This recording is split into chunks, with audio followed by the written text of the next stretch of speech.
Saya memberikan sebuah judul untuk sharing malam hari ini, menegakkan pemerintahan Kristus di hati.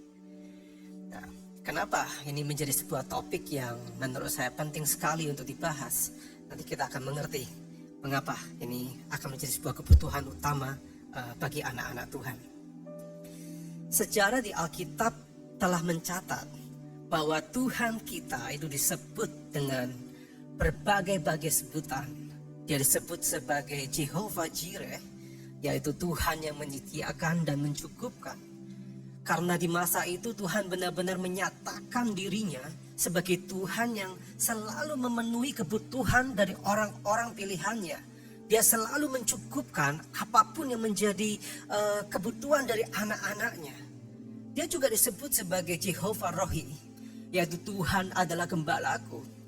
Dia bukan Tuhan yang hanya duduk di dalam tahtanya, tapi dia menuntun kita. Dia menuntun anak-anak pilihannya. Dia menuntun umatnya. Digiring kepada rumput yang hijau. Digiring ke tempat yang aman. Digiring ke tempat di mana perlindungan Tuhan itu sempurna. Dia juga disebut sebagai Jehovah Rafa, di mana artinya adalah Tuhan adalah penyembuhku. Di situ jelas juga dikatakan bahwa anak-anak Tuhan disembuhkan, anak-anak Tuhan diperhatikan, anak-anak Tuhan itu benar-benar tidak ditinggalkan oleh Tuhan. Dia disebut dengan Jehovah Nisi, yang berarti Tuhan panji kemenanganku. Saya benar-benar gak bisa membayangkan Tuhan yang sama dari dulu, sekarang, dan selama-lamanya itu ada di tengah-tengah kita. Itu Tuhan yang menyertai kita sampai sekarang. Dia menyebut dirinya sebagai Immanuel, di mana dia tidak pernah meninggalkan dan membiarkan. Bahkan kita tahu bahwa dia sekarang ada di dalam hidup anak-anaknya.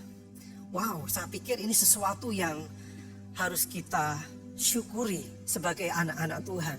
Bahwa kita punya Tuhan yang benar-benar setia dalam kehidupan kita.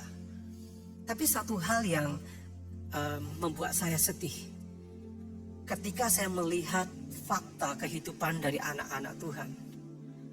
Kok sepertinya mereka jauh dari janji-janji Tuhan. Seperti mereka jauh dari penggenapan apa yang dikatakan oleh Tuhan.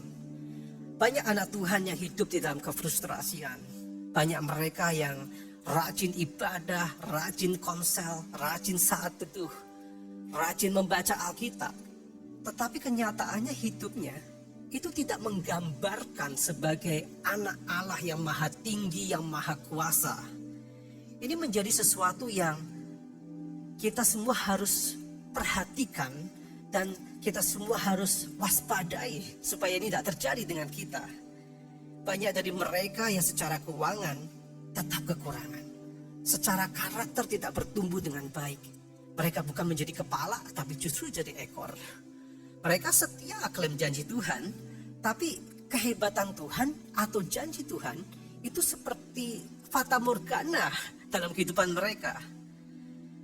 Saya pikir ini menjadi sesuatu yang pertanyaan besar.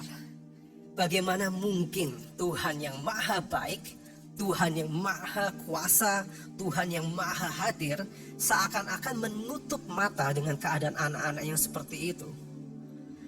Tentunya kalau kita membedah, kita akan menemukan banyak sekali faktor kenapa mereka seperti itu. Tapi malam hari ini saya akan menyoroti satu kebenaran firman Tuhan dalam Matius 15 ayat 8 dan 9. Di sini dikatakan, bangsa ini memuliakan aku dengan bibirnya, padahal hatinya jauh daripadaku. Percuma mereka beribadah kepadaku, sedangkan ajaran yang mereka ajarkan ialah perintah manusia.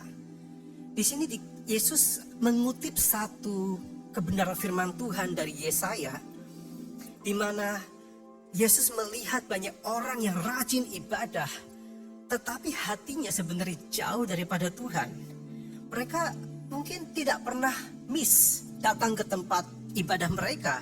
Mereka bahkan mungkin hafal perintah-perintah Tuhan, mereka hafal kebenaran firman Tuhan. Tetapi hati mereka itu jauh daripada mereka. Tentunya ini yang dilihat oleh Yesus.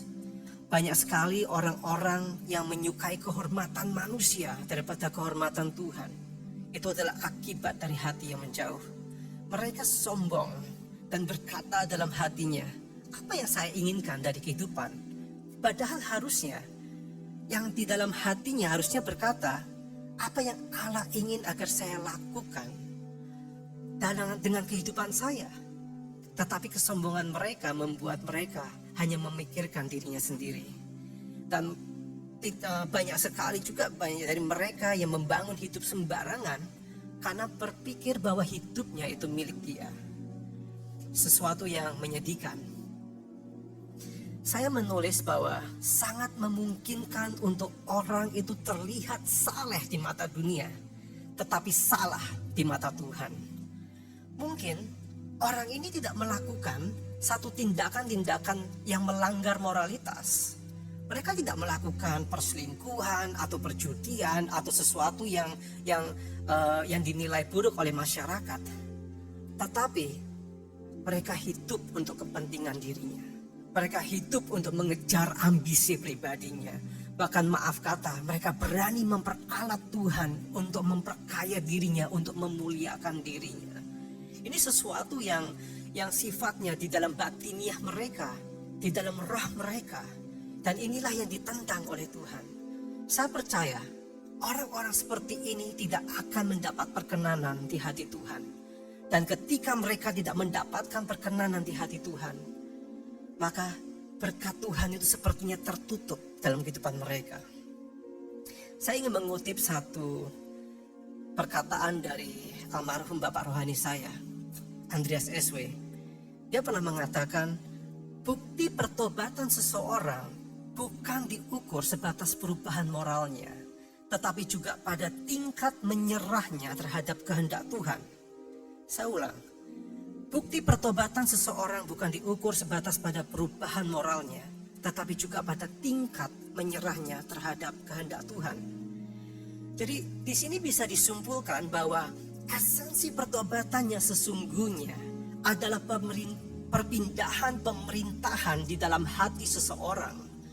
Ini bukan cuma mengenai orang yang biasa selingkuh kemudian jadi setia. Ini bukan orang yang biasa melakukan perjudian kemudian dia tidak berjudi lagi.